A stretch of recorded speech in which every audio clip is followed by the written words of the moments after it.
Flory Models, I'm Flory, and in today's show we get dirty with a Tiger by putting weathering washes on and off and talking about those. We've got reviews here coming up on the Pacific Coast Models Supermarine Spitfire. This is the Mark 4C because last week we were talking about limited run kits.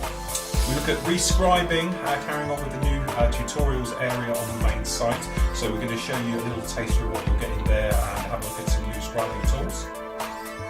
We'll be catching up with the build this week, so carrying on with the actual Seahawk, going through what has been a complete nightmare with the filler and everything else like that, so we'll be doing that one.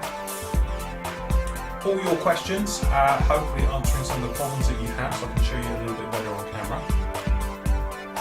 And also we've got our new feature, which is going to be Model of the Month. So any of the Flory Models members, you don't actually enter. I just pick, personally myself, what I think has been the Model of the Month, and you'll win a set of sanding sponges as well. So we'll be looking forward to seeing you on that at the end of the show. Okay, but we'll start with the news. So up this week, something that took my eye this week.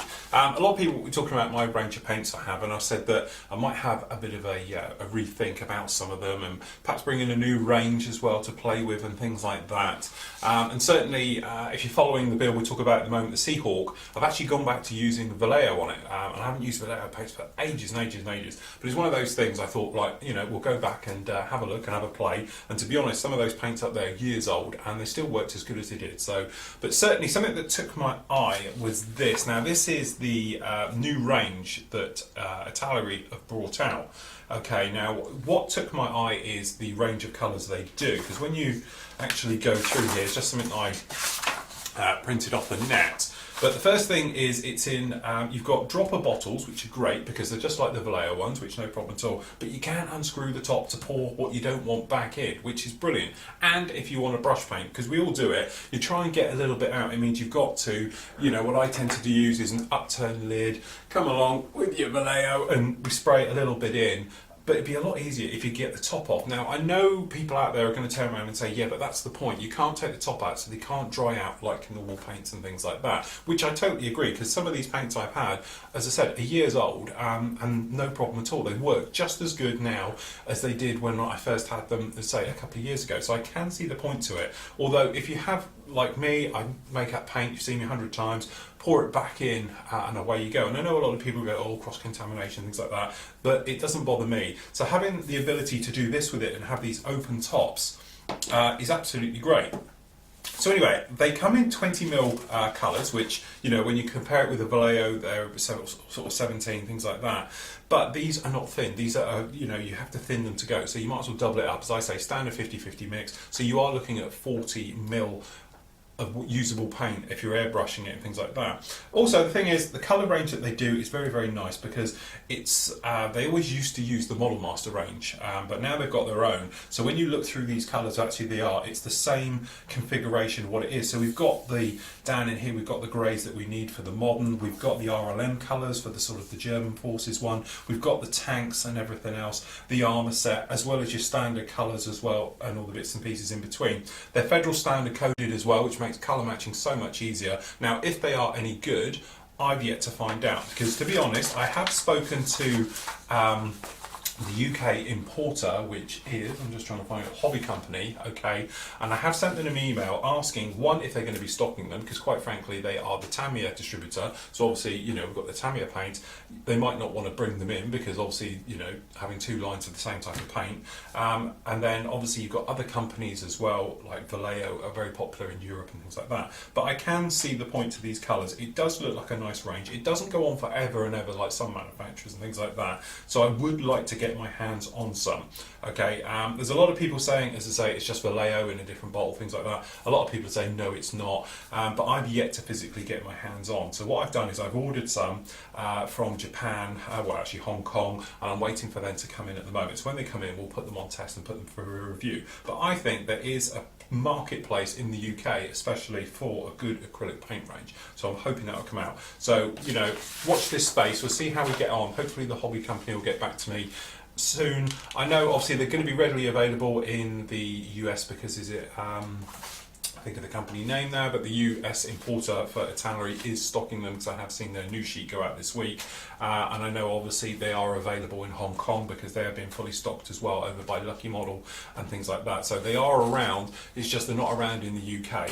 And I know we're quite a limited market here, and obviously Vallejo is very well established, obviously Tamiya is established, and the two main importers for these, you know, obviously probably don't want a second company. But as soon as I hear back from them, I will let you know on that. Now, because it's the end of the month, we've got various things going on. First of all, we do have to say congratulations for this month's free prize draw. All members, obviously, you just plunge your name down in the forum for this. You will get the full range of sanding sticks with this particular one, everything, and the kit as well. And that has been won by Carlos de Silva. You've won that one, so congratulations to you. What I do is, you would have probably got it now, but I would have sent you a PM through the forum. Check your mailbox in there for your address, and I'll get that out to you on Monday, so congratulations. This month's particular one that will be for March is this guy. Now, okay, don't take any notice of the anime thing. You still get the actual REF TSR2 in the box, but if you did want to put a missile on it and some anime type characters, you have got that option in there. So no, you don't have to have this type of thing. As I say, I built a few of these. Great kit as well, of a fantastic aircraft. So this month we're doing this particular kit with a full set of washes. So you'll get the entire range of washes and that one. Again, just pop in the forum. You'll see, go scroll down to the bottom. There's a section called prize draws and competitions. Just look for March. It'll be thumbnailed anyway, pinned up. Put your name, hello, whatever you want to put in there, the usual abuse I get. Pop it in, and then obviously I'll pick somebody completely at random for that one. So as I say, TSR2 in the 172nd kit, full set of washes, and away you go. So just put your name down in there. Other things we've got to mention, obviously we've got a lot of group builds and things like that ending at the moment. Just switching over to here. So the big ones we are mentioning right at this very moment. Let me just find out where we are. There we go. We have actually got the Tamiya out of the box SIG, group build, full group build, medals, all the rest of it. You know how it works by now. You've got 17th of March for this one, so you've just got over 2 weeks to get cracking on this. Please try and get them finished. It's going to be well worth it. As you say, the medals will go out to everybody on that one, and obviously we will have winners picked by myself and the team, because we are sponsoring it ourselves. Okay, finishing up, which will be on it's going to be what, Monday? A Sunday night, or actually finish, sorry, yeah, it will be Sunday, is the Century Series Jets SIG. Again, no prizes for this one, but obviously there will be a video which we'll catch up with. I will get them done for next week, you'll see those. You've got until the 21st of March for the X-Planes and Sci-Fi SIG as well, that's going on at the moment. The Whirlybird one, which is obviously this one down here we'll speak about in a minute, is 4. You've got until 28th of April to go with that one. And then obviously we've got a few armour ones finished. I haven't had time to do the completed one for that one, and that was the North African campaign, which finished last week. I will get that one sorted. In the meantime, the Eastern Front SIG has started, so anything from that era of armour and vehicles, you can take part in that one, any type of fighting vehicle whatsoever. The big news is the egg hunt is back. Yes, I know, every year we do it and all the bad jokes come out, and usually the same jokes again, but it never gets boring. Myself and Mel will probably be doing something as well for it. We do have a couple of kits here. Also, I haven't done my homework, should have done it. There's loads of new ones out. Have a look at what Hasegawa have released. Hannon's had a listing up there, I noticed the other day, but a lot of the importers have got them in now, obviously for Easter, and there's some great new aircraft up there, some fantastic stuff, so you probably want to have a good look at that one. So that one's going to be running from the 9th of March until the 7th of April. It's very short, but let's face it, it isn't exactly massive work to put them together, but as I say, anything goes completely. There's no real rules involved with this or anything else. It's just a lot of fun, and we always have a good giggle doing that one.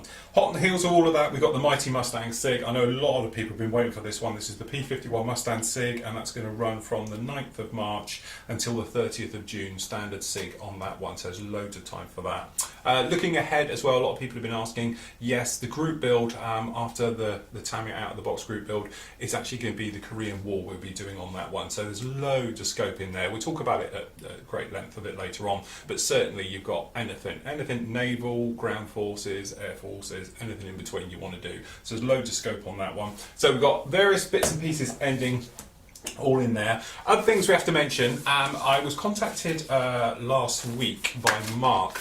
They've started a great little thing. Now what you can see here is the Facebook page, okay? go and have a look. Please go and sign up, and if you want to, please donate. Now, this is around the world group build, basically.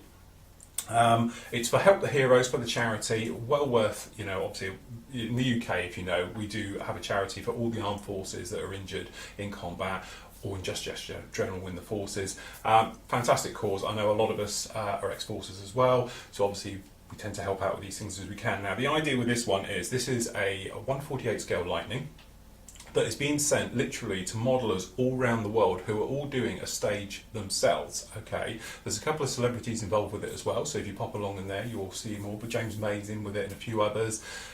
Mig's going to be weathering it at the end as well and everything else, and no, I don't get to touch it, but we are sponsoring it and helping out, so we've put in there, so when they get obviously 500 members or likes at a time, obviously they're giving away prizes, so there's kits. We've donated some various bits and pieces as well, but if you do want to donate to them, it's a great cause. Pop along to Facebook, link is below here as well, you'll see it with all the details onto it, so pop along and have a look, and please like it. Let's get the likes up there and get it all over the net and get it viral and everything else, so go and have a look at that one. It is well worth it. Okay, so with the Seahawk, as you can see, it's coming along all glossed up. This one's now ready for decaling before we go back over to the spray bay and we do even more weather on it, so we can weather the decals down, everything else like that. So part 2 is up on the site now, a little bit ahead of you, which covers the mammoth job of filling. And as I say, last week we spoke about filling and things like that, and it'll tie in quite nicely with this one as well, because as I say, filling flat areas on the bottom, as well as doing complex curves and stuff like that, and not ruining the area and trying to make the minimum amount of work and damage whilst you're doing filler jobs. So really that's what this one is all about in part 2. So it really gets it all together. We talk about filling, preparation work really before we get it over to the spray bay, and then next week you'll get part 3, which will get you to here, which talks about all the weathering and the painting and everything else like that. So really I think this is only going to be a 4 or maybe 5 part build on this one, but really enjoying it now, and considering it is a complete dog of a kit to go together. It's overcomplicated in a lot of ways, but certainly it's a lot of fun now, and now it's the hard work's out of the way with filler and things like that, and we get on with the weathering and painting. It's really coming to life, so really enjoying that one. So as I say, part 2 is on the site now. Also it will tie in, because if you were interested in the filler section on tutorials that we were doing, that now will tie into that build, because I will then link it down there, as well as this weekend I'm going to go through the links and start linking it all together, so hopefully it will all sort of tie together. So when you go to the tutorials area, go to scribing, and then you'll go to like filling, and down there there'll be like, it'll say go to part 3 of such and such a build where I use it for, I don't know, doing thinners work and stuff like that. So hopefully it will make us really all come together then, and it will really tie in all the builds and that, so you can just cherry pick which ones you want to do. So there we go, part 2 up on the site now. Okay, so continuing on with the old Tiger here, as you can see it, it's all weathered and done up and everything else. So what you're going to see is the next part on this one where we get all dirty and we get the wash on it.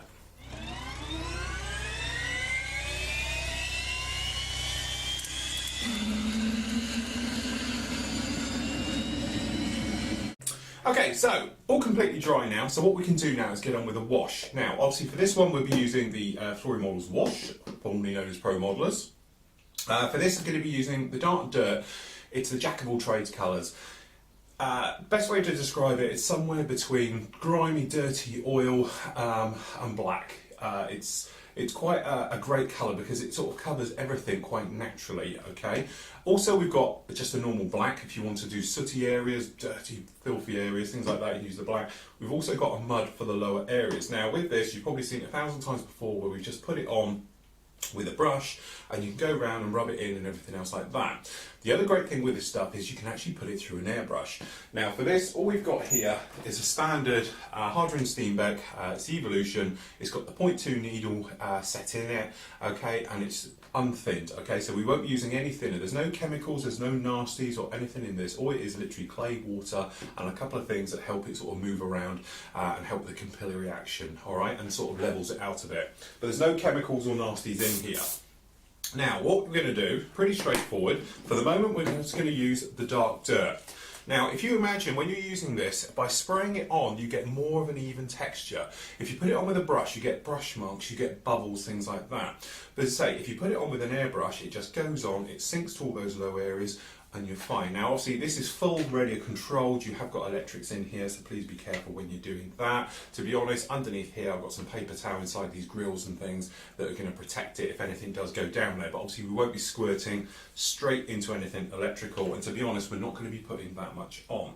So we just pour it straight in the colour cup, quite a generous amount, alright.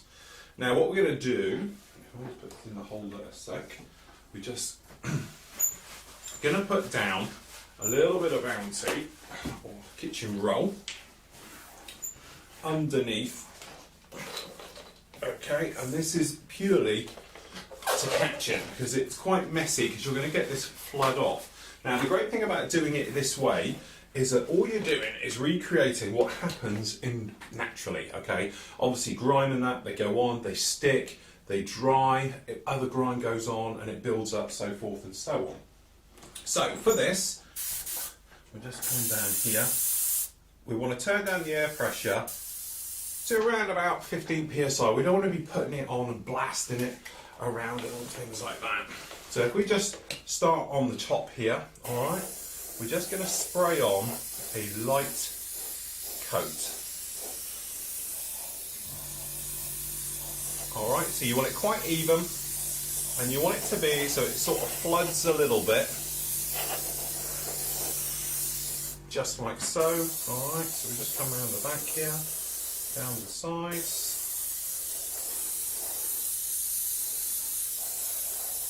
Okay, so I'll just pop around here. Okay, so we're going to go absolutely everywhere with this.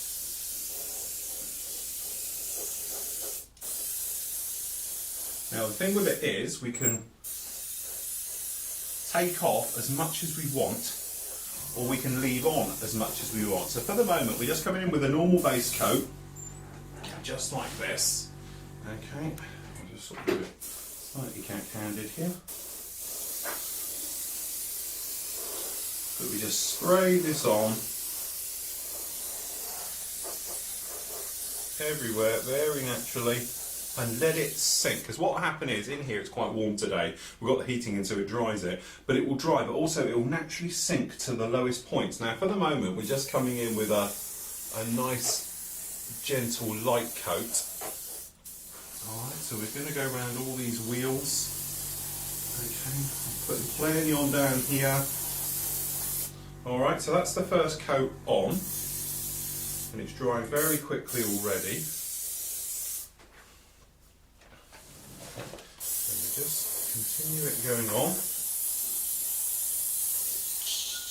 Okay, that's the first colour on. Now immediately you'll notice it will darken down and go quite dark, alright? Don't panic too much about it, don't panic if you've got too much on, because there's lots of things you can do with this. Alright, because it's water-based, we can just wash it off at any point, alright? Now the thing is, if you imagine on your car, when you're driving down the motorway, and it's a nice clean car, it takes quite a while to get dirty, but as you'll notice, as soon as you've got a bit of grime on there, the next time you go out in it, it gets filthy, because it's got something to stick to. This is exactly the same, because we're using the same processes as you would use on your car. So when you put this down, it will dry. The next coat you come along with, so perhaps we might use another dirt wash just to make it even more grimy, or we might use the mud or the black. It's got something to stick to, it sticks to it and builds up really quickly. Now if you wanted to, you could give this a winter camo and just go over it with the whitewash, okay? Right way over it. 3 or 4 coats of that, this will go completely white, then you can scuff it back to colours that you want, and so forth and so on. So it's pretty much personal choice how you want to do all of this. But what you want to do is let this totally dry off for around about 20 minutes. When it's dry, come back, put the next coat on, and you can build up weathering in certain areas. So obviously we want to do the wheels and that, so they're quite grimy and filthy down here.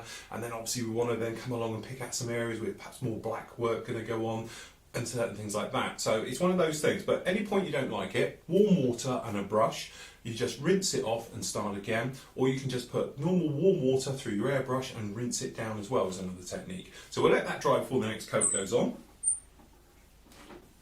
Okay, so first coat on, and as you can see, already completely weathered in on these areas, as you can see, on the top, everything else. Now, you might be thinking, a little bit strong, it's killing it off quite nicely, but it's doing exactly what it would in real life. And as I said, don't panic, we can come back, rub it down, take a little bit off, things like that. First of all, what we want to do though is dirty up down here in these wheels and everything else like that. So we're going to come in with the mud colour.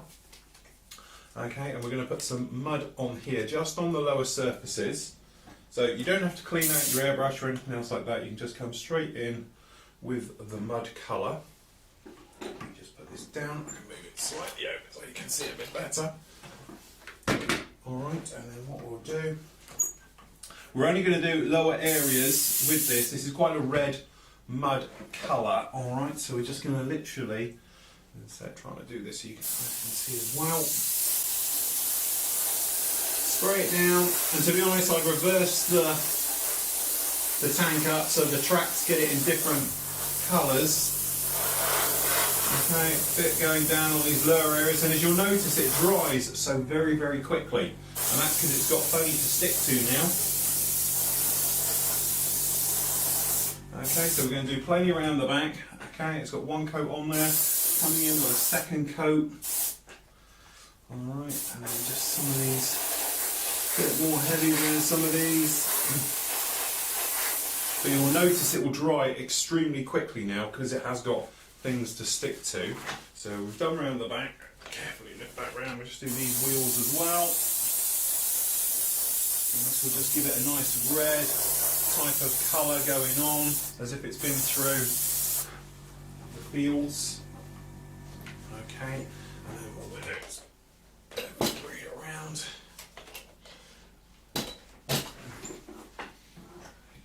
We just do a little bit up the front, so to the side areas, things like that.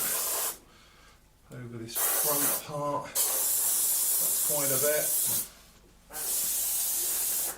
Okay, so just down there. What we're going to do, just come back with the dark dirt, just to sort of blend it whilst it's a little bit wet. This is just going to get a small spray right the way over everything, just to blend it in, so quite a high air pressure, and it'll just give it a grimy type of look going down below. Actually need something to spin this around, that would be more handy.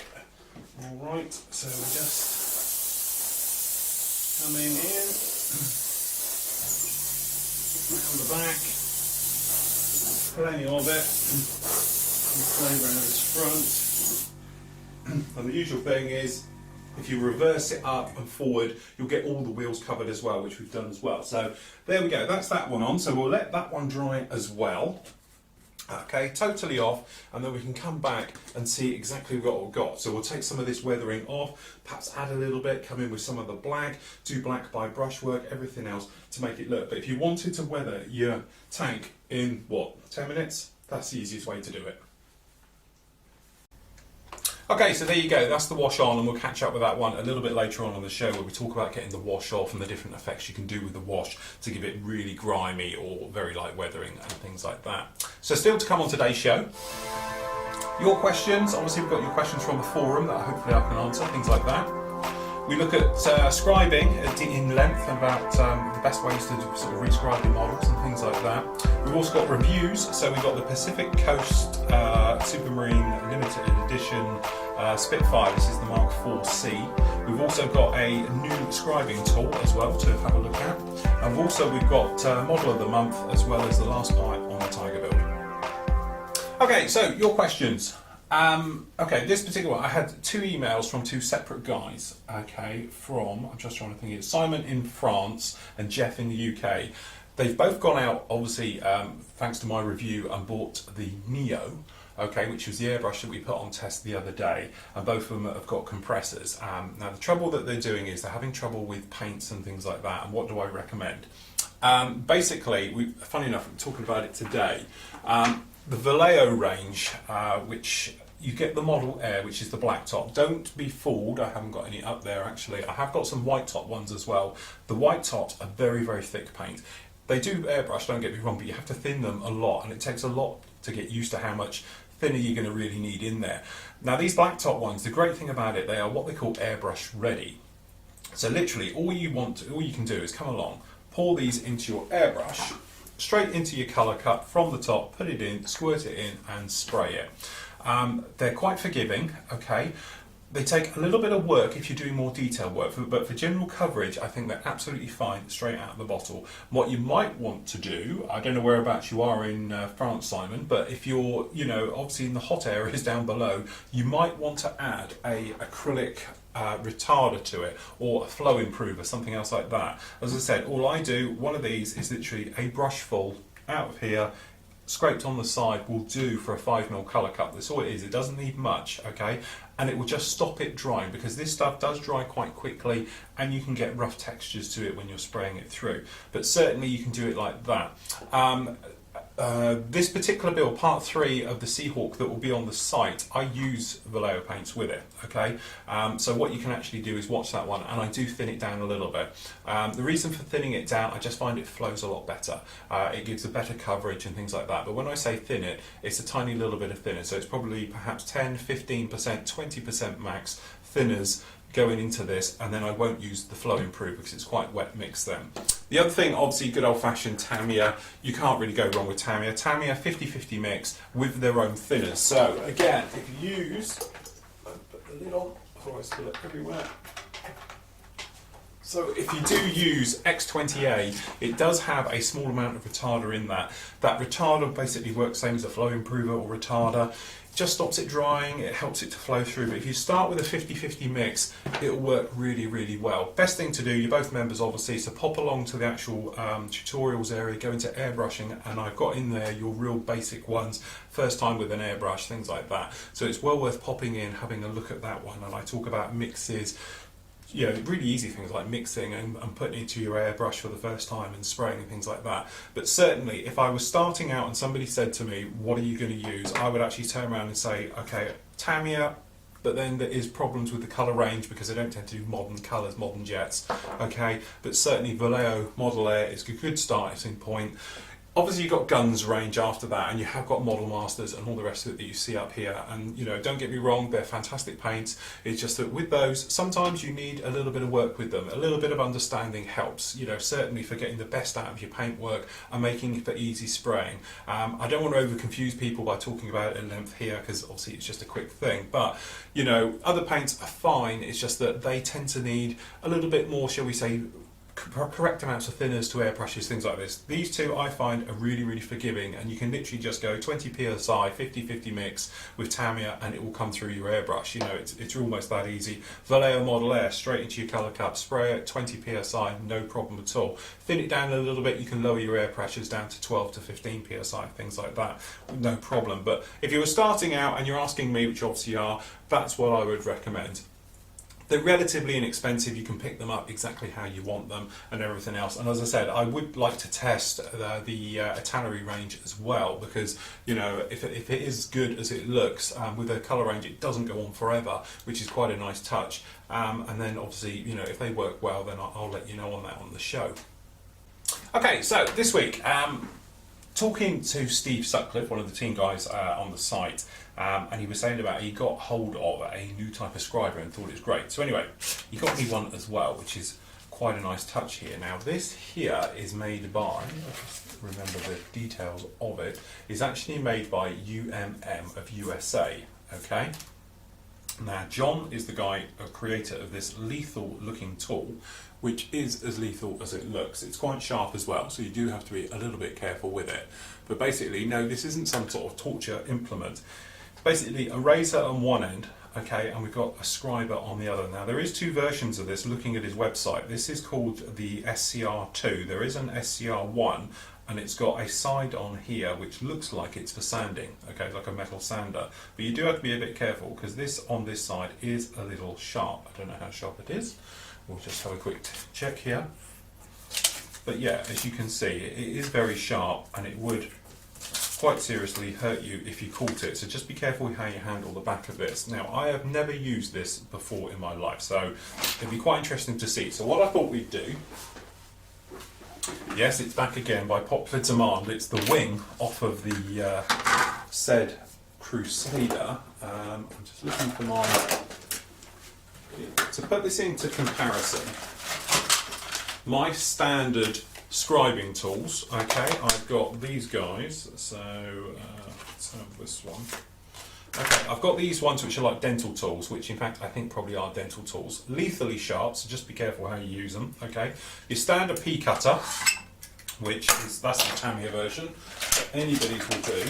And the last bit of the puzzle that I like to use is the Trumpeter bargain basement scriber. It's peanuts money, this thing, but it really does work. It's fantastic for getting into tight little areas.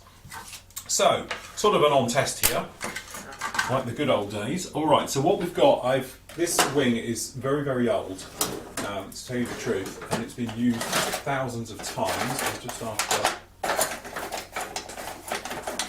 scribing templates. So we have our scribing templates here. So what we're going to do, we'll just do a series of lines just to see what we get. Okay, so actually what we've got here,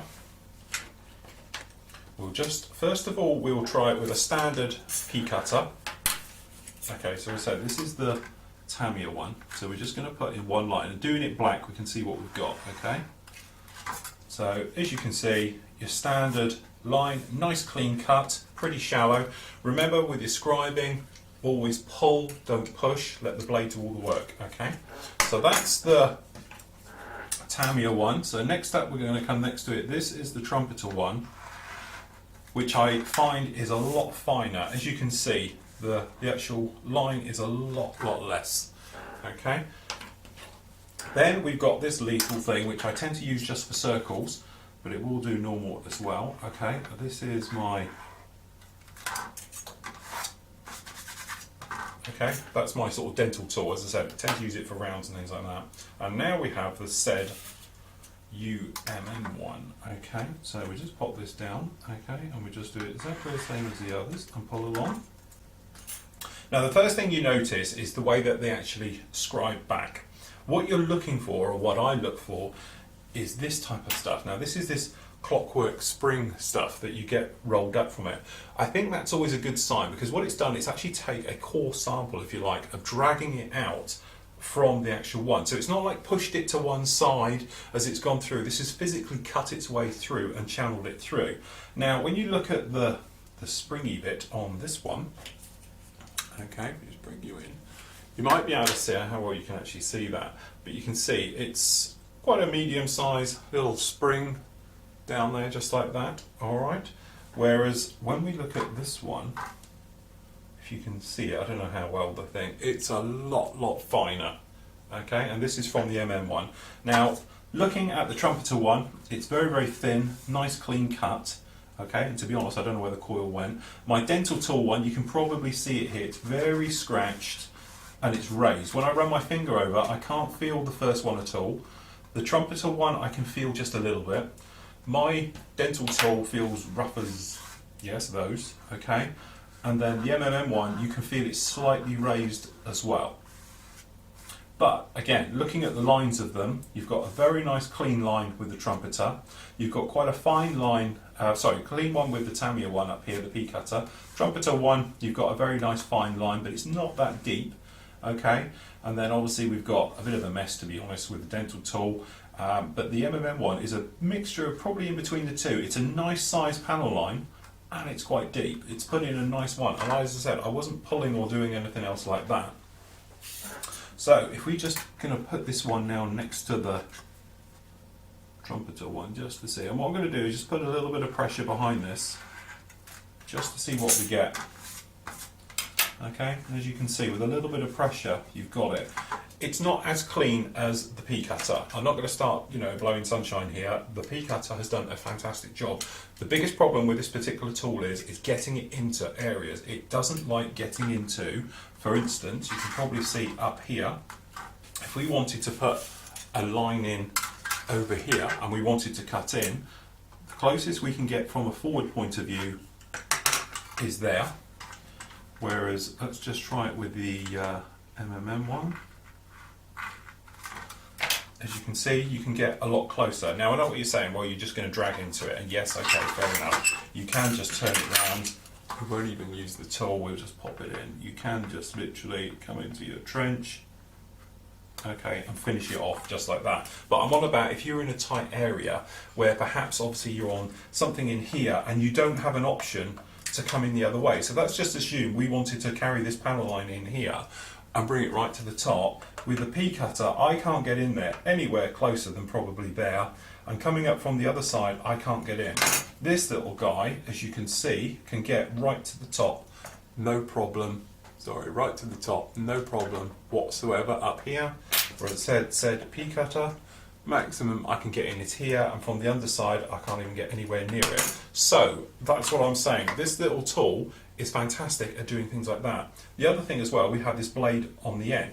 So forgetting the other tools at all, you've probably seen my tutorials on scribing where you see me go around corners, but just to give you an idea of it, if we were scribing, okay, and we wanted to do leading edge of a wing, okay, with a P cutter you've got that thing where you sort of get to the edge and you can't come around.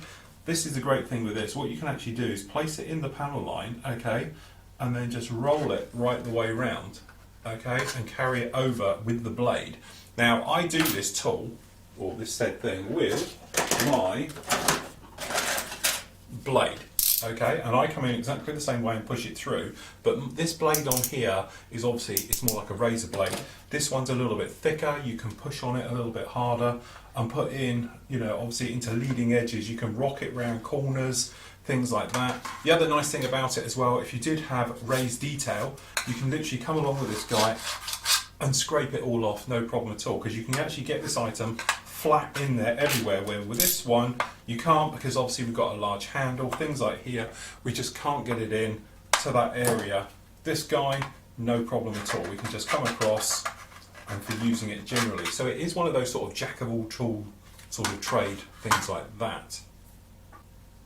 Okay, so in short, absolutely fine. I think it doesn't cut as clean as a P cutter does, but certainly it is almost there. It's just not quite as exact and everything else like it, but certainly would I use it? Absolutely, and I guarantee it'll probably be my latest tool of choice because it just gets into all those little areas. So it's available from UMM-USA, I think they're .com, yes they are. Over in the States you can have a word with them, that's John. Great tools, everything else. Now at the same time as that one came in, we also got this guy. Now when you first see it, it does look like another dental tool, okay, and things like that, but what this actually is a snipper. So he says desperately now looking for sprue to attack. So actually what you've got a situation is that I use, as you all know, my little small orange scissors, which I can probably get in there as much as this, but if you are using bigger tools, what this one is capable of doing is coming in from different angles. So for instance, for me to get in here might be a little bit tough, you know, just to pop in here, but with this one I can actually pop this in, okay, and come in from over the top of an area, okay, like that one, or I can go right the way over to make sure we don't cut through it, over the top. I'll just cover it so I don't lose the part, okay, and we can remove things from the sprue with equal pressure, top and bottom, and without chewing it in, because if I was coming in from the side, sometimes you bend parts down and things like that. That's the great thing about these. So if you are doing it, you can just pop in, okay, place your snip over the top of your said item, okay. The only thing is they do take a little bit of pressure, okay, but you can see that's off, and it hasn't pushed down. It's not like perhaps with my scissors and you come in and push down and things like that. The other thing is, and I haven't tried it yet, but I assume it will do it, is with photo etched. So we'll just see if it will work with photo etch as well. So again, the usual thing with photo etch, and I always explain about it, is when you're cutting it is not to bend it, because if you bend it, it doesn't lay flat, things like that. Hopefully, this will take care of that. So same thing again, I can come in right across the entire bit of sprue here, both sides of it. So we're in like this, so I'm not affecting any other parts and damaging other parts. Okay, we'll just come right up to the said area. And there we go, snip. Snip.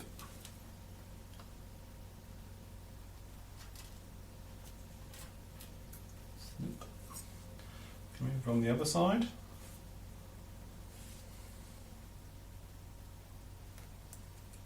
One.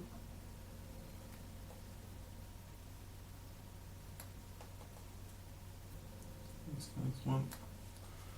And there we go. We've removed the part from the tree without bending it at all. And that is the bonus of these, is because you can come across and actually then push down, okay, and make no twisting motions, no damage. And when you're dealing with a photo etch, that is really a must, because as soon as you get a little twist in it, it doesn't lay flat. You end up having to put it down on your board and trying to get it flat. The other thing as well is obviously you can come right across areas. So if you wanted to like nip a few of these off all at once, you can come in and just clip them out, okay, and without making any damage to any other area on this sprue tree at all. As I said, where normally if I was to come in with these, what's going to happen is I'm going to end up bending them because I can't quite get in there to take care of them and things like that. Where these, you can see, they're absolutely fine. But with me, I need to bend and I'm making a mess. But as I said, in with the snippies, we can just pop in, just like this, you see,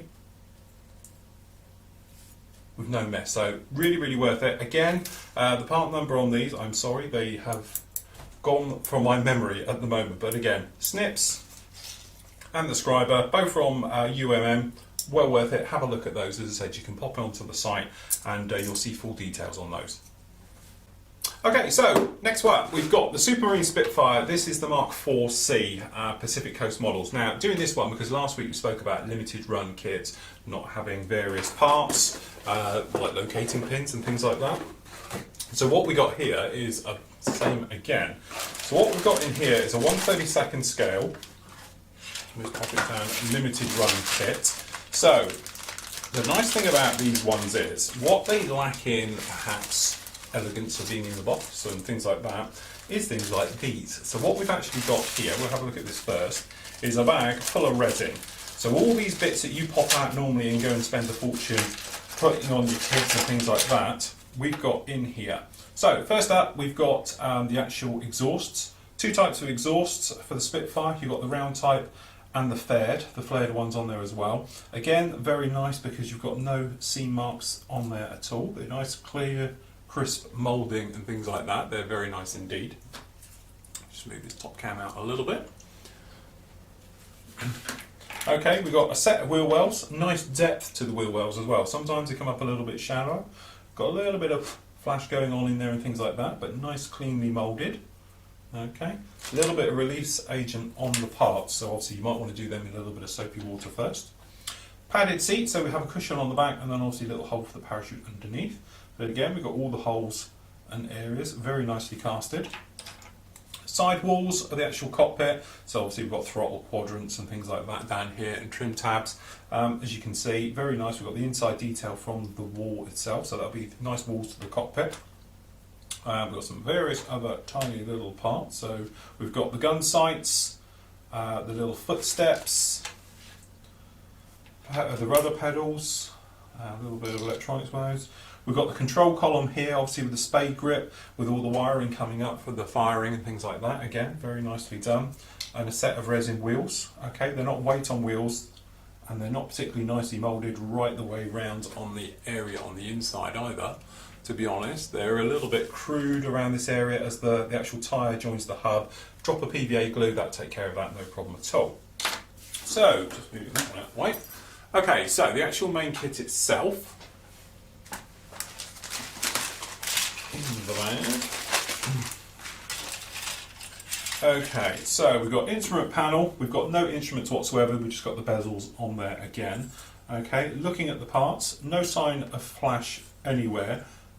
Crudely moulded, shall we say. We've got a little bit of a dip in the oxygen cylinder here. Okay, so you might need a little bit of filler in there, but the rescribing lines are very, very nicely done. We've actually got the panel lines, some nice riveting detail, things like that. Okay, we've got sides of the engines as well, and the parts and the guns.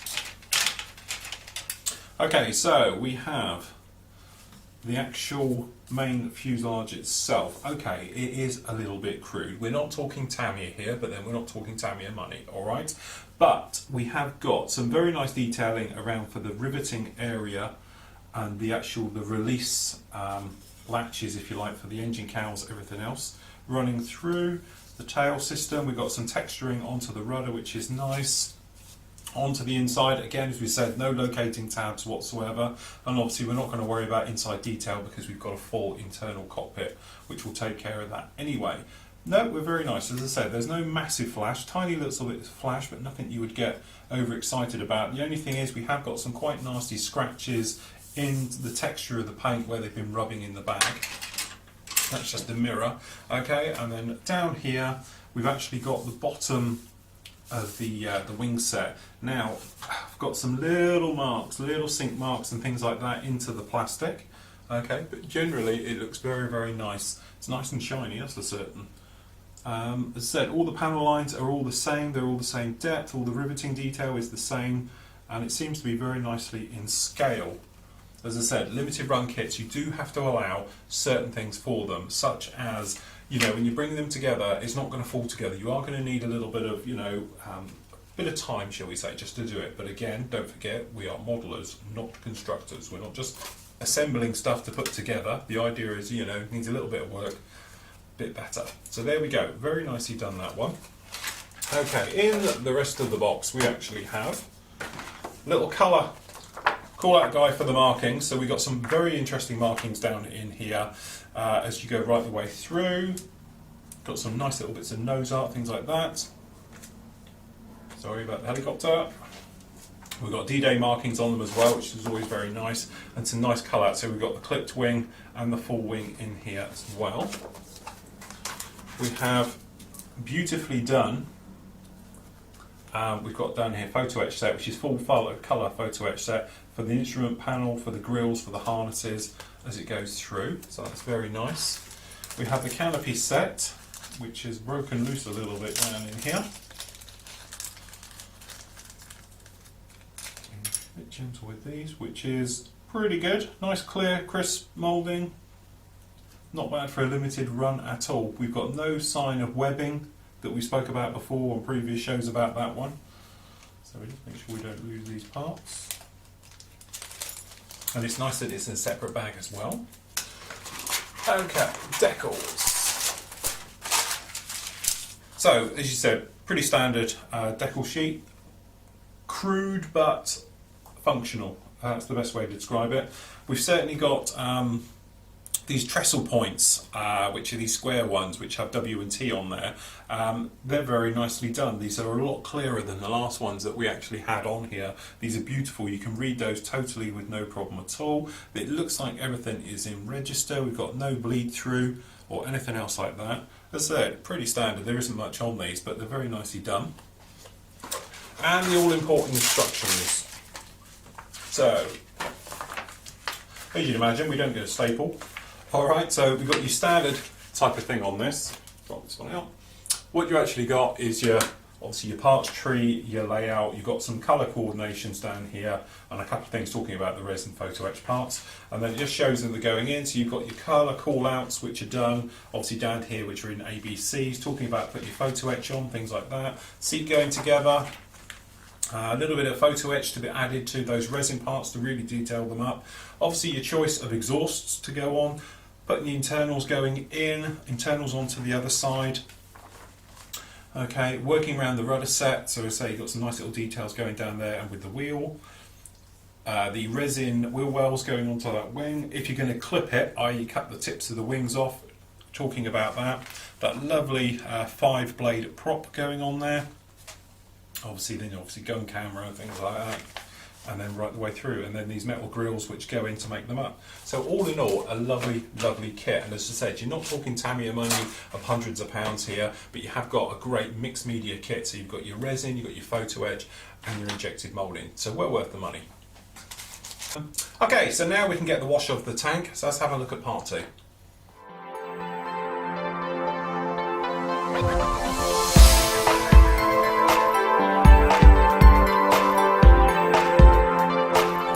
So with that totally dry, now comes the fun bit. Now, to be honest, I've already done one half, so you can make your minds up which one you prefer. This side completely down, top of the turret, has not been touched, okay, and it's just natural. So obviously, as you can see, you can build that up to exactly what you want. So if you wanted to cover it, then obviously the choice is yours. Or we've done down this side, excuse me, you can actually go round, and all we've done here is wipe it off, alright, to a certain extent. Now, depending on how wet the cloth is, how long you scrub it for, things like that will depend exactly how much you take off. So really, it's personal preference on which side you prefer the best. You know, obviously I want it somewhere in between. So if we show you what we did with the top on top of the turret and down here. So what we've got, a situation where if you just give it a rub with your cloth, just like this, you can take off quite a bit, okay, but nothing massive. So if you wanted to do lower areas like down here, you just do it with a dry, tight cloth, and what you'll end up doing is just blending in basically a little bit. But then if you wet the cloth a little bit and give it a rub, what you'll see, you'll activate the clay, turns back to a liquid, and you can manoeuvre it around. So down here we want it quite grimy, but what you should notice is the texture that you've actually got will show through. So this is where on armour, and you know, if you're doing vehicles, railroad, anything else like that, it comes completely into your favour, is because you get that natural grime that you get in real life without any aid at all. So what you can do, we do this quite lightly around this turret area, okay? So obviously you don't want too much moisture because you don't want to lift too much off. But perhaps you can run it around here, and what we'll do, we'll bring the top camera down a little bit. Okay, but I'm just knocking off a lot of the moisture onto the palm of my hand, so it doesn't take much with it. But perhaps if you were looking for something quite grimy, alright, then, you know, really look no further than the top of the turret, because it's got this sort of grime on it. But there again, if you completely wet your cloth and give it a wipe, as you can see, you can take off pretty much all of it and still leave some in the texture. So we'll switch to a bit of clean here. Okay, so it grinds it out. It's naturally keeping in all capillary areas, things like that. Okay, and it's working with the dry brushing that we did as well to make everything stand out a little bit more. So by the time you come along with metallic finishes we'll do later on, you should have a very nice area. So the top of the turret probably isn't going to be this dirty. So all we do, we're just going around, okay, and wiping off, but leaving it naturally in areas that will cling. Alright, but if you wanted to, you could do this a lot quicker with a sponge, a damp sponge, and run it across, but the trouble with that is it tends to take a little bit, perhaps too much with it. Alright, so that's like something like this around the top, which is taken care of, like that. But then as I said, if you wanted to do down the sides here, it's exactly the same.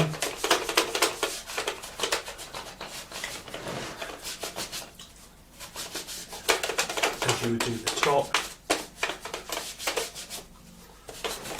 Okay. And literally just work your way round till you've taken it off, and then things obviously like on the side where you've got the coating, you do it quite moist, then you can bring this, zoom it back up, and then perhaps you want to take a little bit of this side weathering off. You can go back, and then if you keep a little bit, quite an old grimy cloth, you can take it from one area and push it back to the other, just like so, as you work your way around absolutely everywhere. And that's it. And the secret to it is to literally take it off. If you're taking it off too much, just give it another coat, spray it on, go again, vice versa, as you work your way around the entire model.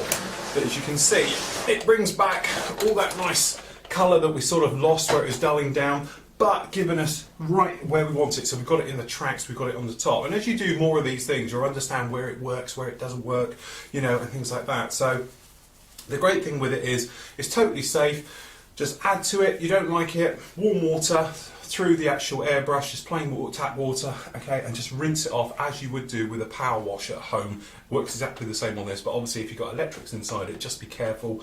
Either take the top of the turret off if you're dealing with RC, or like in here, I've got a bag in there and some Bounty as well to protect it or soak up anything that goes awry in there. But that's it, simple as that. I'll keep getting this off and we'll have a look at the end. Okay, so there we go. As you can see, all totally dry now. To be honest, it's had a quick spin around the garden, hence we have mud everywhere up here earlier. It was pretty durable, I must admit. The reason for running it around the garden and everything else like that is I went through really long grass with it and all the things really you shouldn't do with an RC, but I wanted to make sure it wasn't going to scrape away or make any marks or anything else like that. As you can see, no problem at all down the front end, really looking the part and everything else like that. Now it's giving it a real dark look to it, so that's the only thing. Perhaps you know, it's personal preference. I quite like it like this. It seems to be more in scale, especially when it's outside, than obviously when it was a light colour running around. Okay, so there we go, almost gets to here. So next week we've got the last part of this one where I'm going to show you about doing simple chipping and things like that. Now, this isn't going to be chipping perhaps like you know it, because this is what I call practical chipping, because obviously I do take this one outside and, well, technically play with it, as my missus says, and everything else. But as you said, it's not like chipping as in, you know, with lovely rust and things like that, because that wouldn't stand out to being driven around the garden and in mud and everything else. So this is what I call practical chipping, where we just use metallizer paints, put them in and everything else, so it stands up nice and tough to being handled and with weathering and naturally getting caked in mud and everything else like that. So anyway, that's next week on that one. So, a little bit of a new thing. At the end of every month, so obviously like today is the first, so from last month I'm going to pick, as I said before, a model which I think is the model of the month with everybody who's submitted anything into Flory models on the forum and things like that. So this one does go to Tony Cook's amazing job of building Lynxes in the past, and we've all seen them and been, you know, it's a cut above everybody's work, okay? This time, what he's done is taken the stock Revell Navy Lynx, the 132nd one, and converted it to the AH-7, which is the battlefield Lynx on skis and with the filters and everything else. And he's done a stunning job. It doesn't just look fantastic. This thing, to see how it was built, was truly amazing. So what we've done, we've taken it from the forum now, and it is out on the main site for everybody to see it as well. If you want to see scratch building, of how to go about scratch building, and see the steps involved about doing it and everything else, you know, Tony's done a fantastic job on this one, because he's kept it dead simple. He hasn't overcomplicated it at all. He's just shown it warts and all exactly how he did it. So this particular build you can see here is absolutely stunning. You can follow his build right the way through, and is certainly my model for February this year. So he wins himself a triple pack of Flory model sanders. So I'll be getting your address off to you, Tony, and I'll be getting them to out you on Monday. So I'm going to leave you this week with all his great photos. So until next week, everybody, happy modelling and take care.